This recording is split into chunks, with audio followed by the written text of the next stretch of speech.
The first sign of trouble came not with fire or fury, but with a strange silence. It was the kind of silence that makes your skin crawl, as if the world itself was holding its breath, waiting for something awful to happen.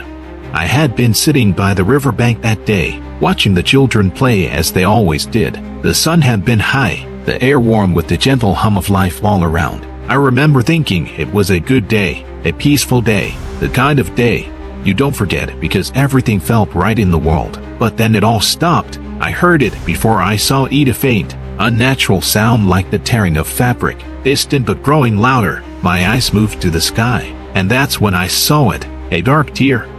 Not a cloud, not a storm, but a gaping wound in the very fabric of the sky. At first, it was small, no bigger than a finger, but it spread like wildfire, growing wider and deeper, until it stretched across the heavens. The blue sky that had once been filled with light was now being consumed by a thick, swirling darkness. It was as if the world had been split in two. The river stopped flowing. I don't know how to explain it, but the water that had once danced and glistened beneath the sun now stood still, frozen in time. The children, though, stopped their laughter, their games forgotten as they stared up in horror at the sky. A cold, bitter wind began to blow, and with it came the whispers.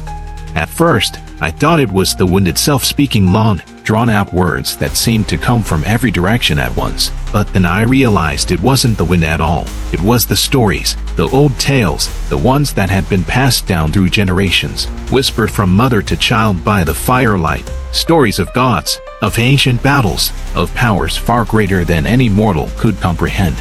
I had always thought those stories were just that, stories, but as I stared at the wound in the sky, I knew deep down that they were real, more real than anything I had ever known. People began to gather in the village square, their faces pale with fear. Some of the elders were already murmuring prayers, their voices trembling as they clutched their charms and amulets. Others simply stood in silence, too stunned to speak.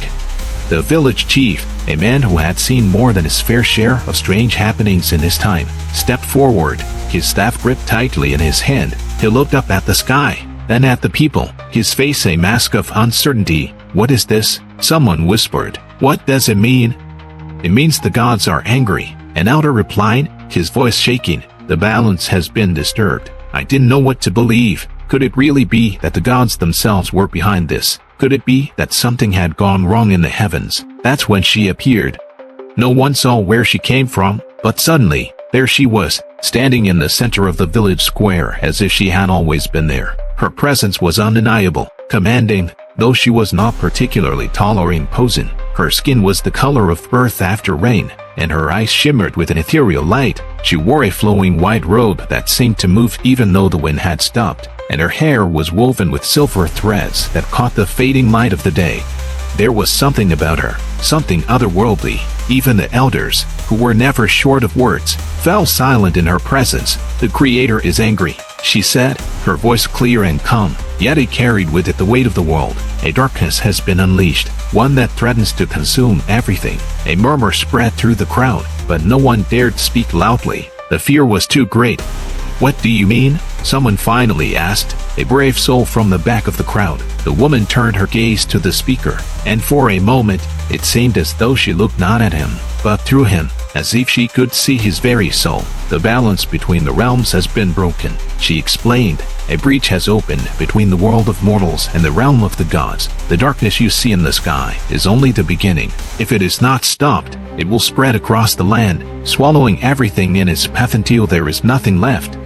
A chill ran down my spine. I had heard stories of breaches before, of the thin veil between the world of the living and the world beyond, but never had I thought I would witness one. "Who can stop it?" the chief asked, stepping forward. His voice was steady, but I could see the fear in his eyes. Like the rest of us, was out of his depth. "There are only two who can close the breach," the woman said, her voice filled with a quiet strength. "Shango, the god of thunder from the lands of the Yoruba, and Zeus, the king of the Olympian gods." At the mention of their names, a ripple of astonishment passed through the crowd. Shango and Zeus, the gods of thunder and lightning, how could they, beings from two completely different worlds, be called upon to save us? But before anyone could voice their doubts, the woman continued, "They have been called by the Creator himself. They must set aside their rivalry and work together, or the darkness will consume all. Rivalry? The chief asked, his brow furrowed. You mean to tell me they are not allies?